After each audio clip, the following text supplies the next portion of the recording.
우리 하나님 말씀 같이 보겠습니다. 구약 성경 에스겔 23장 1절 말씀부터 10절 말씀까지 함께 읽겠습니다. 또 여호와의 말씀이 내게 임하여 이르시되, 인자야, 두 여인이 있었으니 한 어머니의 딸이라. 그들이 애굽에서 행음하되 어렸을 때에 행음하여 그들의 유방이 눌리며 그 처녀의 가슴이 어루만져 졌나니 그 이름이 형은 오홀라요 아우는 오홀리바라. 그들이 내게 속하여 자녀를 낳았나니 그 이름으로 말하면 오홀라는 사마리아요 오홀리바는 예루살렘이니라. 오홀라가 내게 속하였을 때에 행음하여 그가 연애하는 자 곧 그의 이웃 아수르 사람을 사모하였나니 그들은 다 자색 옷을 입은 고관과 감독이요 준수한 청년이요 말 타는 자들이라.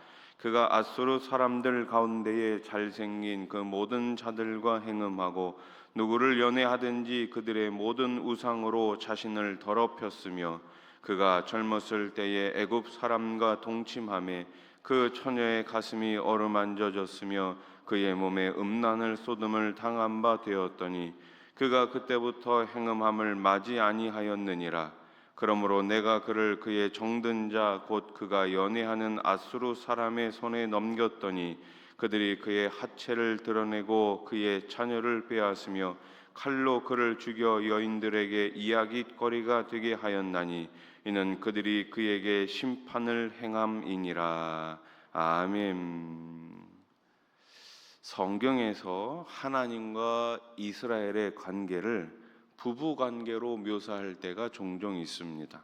부부 관계는 다른 어떤 관계보다 배타적이면서도 독립적인 관계이죠.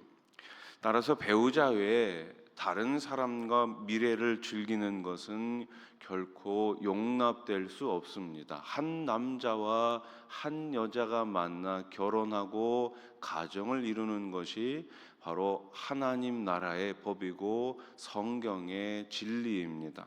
하나님은 이스라엘을 불륜을 저지르는 두 자매에 비유하며 오늘 책망하고 계세요.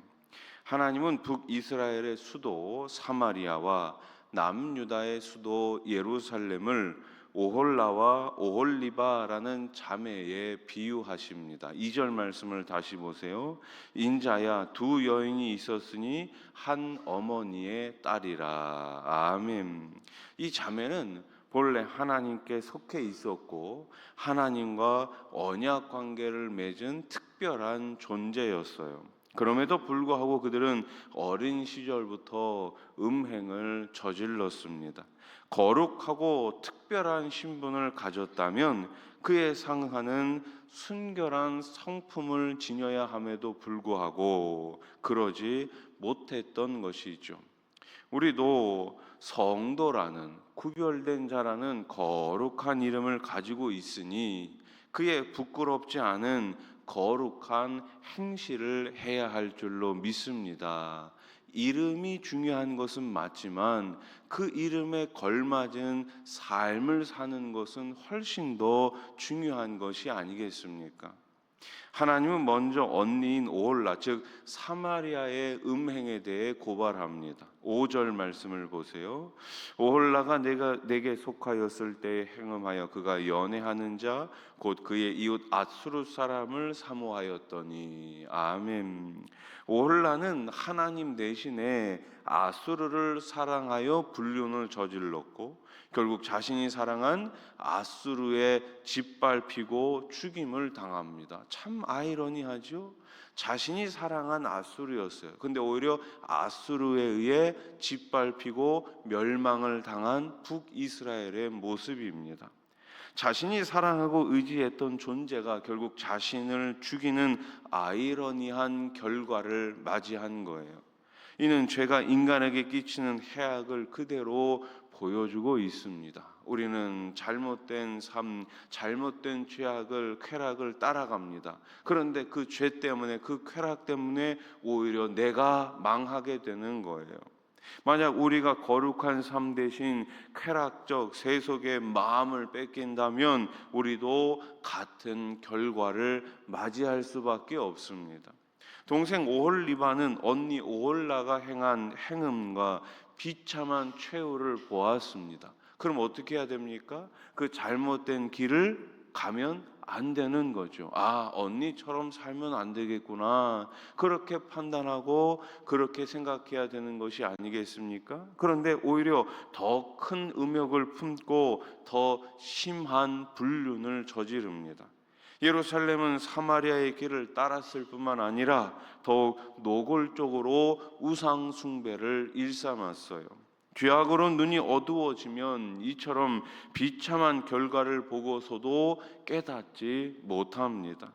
타인의 실패를 보며 즉시 자신을 돌아볼 수 있는 지혜로운 성도가 돼야 하는 거예요. 누구나 다 실수할 수 있습니다.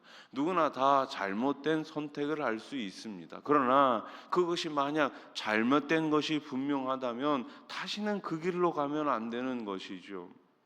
예루살렘은 아수르만으로 만족하지 못하고 바벨론과도 불륜을 저지릅니다. 얼마나 뻔뻔하게 음행을 저지르는지 부부의 침상으로 바벨론을 끌어들이는 거예요.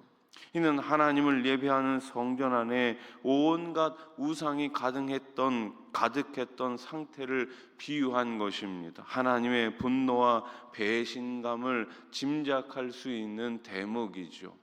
우리 역시 마찬가지예요. 우리가 예배당에서 하나님을 예배한다고 여기에 모여 있지만 겉으로는 찬양을 하고 겉으로는 기도를 하고 겉으로는 말씀을 듣는다고 하지만 과연 정작 우리의 중심이 하나님을 향하고 있지 않다면 지금 사마리아와 예루살렘이 범하고 있는 이 범죄, 이 잘못된 행태와 과연 무엇이 다르겠습니까? 자주 말씀드리지만 예수님을 믿는다는 것은 특별한 일이에요. 예수님을 믿고 예수님의 그 구원의 은총 가운데 하나님의 자녀가 되었다라는 것은 이 세상의 그 어떠한 것도 바꿀 수 없는, 어떠한 것과도 바꿀 수 없는 놀라운 은혜와 복이 아니겠습니까? 그런데 구원받은 자로서 그 은혜를 잊어버리고 받은 복을 헤아리지 못한다면 우리는 사마리아와 예루살렘과 전혀 다를 바가 없는 것이죠. 결국 하나님은 이들의 음행에 진노하시고 이들을 버리십니다. 그럼에도 그들은 깨닫고 회개하는 것이 아니라 오히려 이전에 행음하던 때를 그리워하는 한심한 모습을 보이고 있어요. 죄 중에 가장 큰 죄가 무엇입니까? 회개하지 않는 죄입니다. 재난을 앞에 두고도 오히려 과거의 음행을 그리워한다면 대체 어떻게 벌을 면할 수 있을까요? 만에 하나라도 과거의 허물과 죄를 그리워해서는 안 됩니다. 우리는 돌아갈 길을 끄는 사람들이에요. 우리는 과거의 일을 다 정리하고 이제는 앞을 바라보면서 주님께서 주시는 그 은혜 가운데, 비전 가운데 매일매일 살아가야 할 줄로 믿습니다. 예전에는 여러 가지 일들을 통해 가지고 세상에서 쾌락을 찾았다면 이제는 하나님 말씀에서 우리 삶의 분명한 의미와 목적을 찾고 주님 뜻 가운데 살아가시기를 우리 주님의 이름으로 축복합니다. 하나님은 북이스라엘과 남유다의 타락을 오홀라와 오홀리바라는 가상의 자매를 통해 책망하십니다. 듣는 이마다 하나님의 마음이 얼마나 타들어갔을지 충분히 납득이 갑니다. 이 책망은 예루살렘이 심판을 피할 수 없음을 선언한 내용인 동시에 당신의 백성을 부르시는 나에게 다시금 돌아오라는 마지막 하나님의 간절한 외침이었습니다. 우리는 오홀라와 오홀리바 같지는 않은지 늘 돌아보면서 날마다 우리의 마음을 내 삶을 하나님께 온전히 드리실 수 있기를 우리 주님의 이름으로 축원합니다. 기도드리겠습니다. 하나님 아버지, 하나님은 끊임없이 우리를 사랑하십니다. 그럼에도 불구하고 우리는 때로 하나님보다 더 사랑하는 무언가가 있지는 않았습니까? 하나님 아버지, 우리의 마음을 긍휼히 여겨 주시고 주님만 더 사랑하게 해 주시옵소서. 받은 은혜와 복을 늘 기억하게 하시고 어떻게 하면 우리 주님을 기쁘시게 해 드릴지 늘 기억하며 세우신 교회 공동체를 통해 아름답게 충성하며 주님 나라를 향하여 함께 달려가는 거룩한 우리 수원아산 교회가 되게 해 주시옵소서. 오늘 새벽에도 여러 가지 기도 제목을 가지고 나왔사오니 우리 하나님 들으시고 꼭 응답해 주시옵소서. 마음에 아버지 주님 어려움과 또 삶의 어려움이 있습니다. 우리 하나님 우리의 마음을 붙잡아 주시고 우리의 삶을 매일매일 새롭게 풍성하게 채워 주시옵소서. 원로 목사님 사모님 이제 3개월 정도 미국으로 출국을 하셨습니다.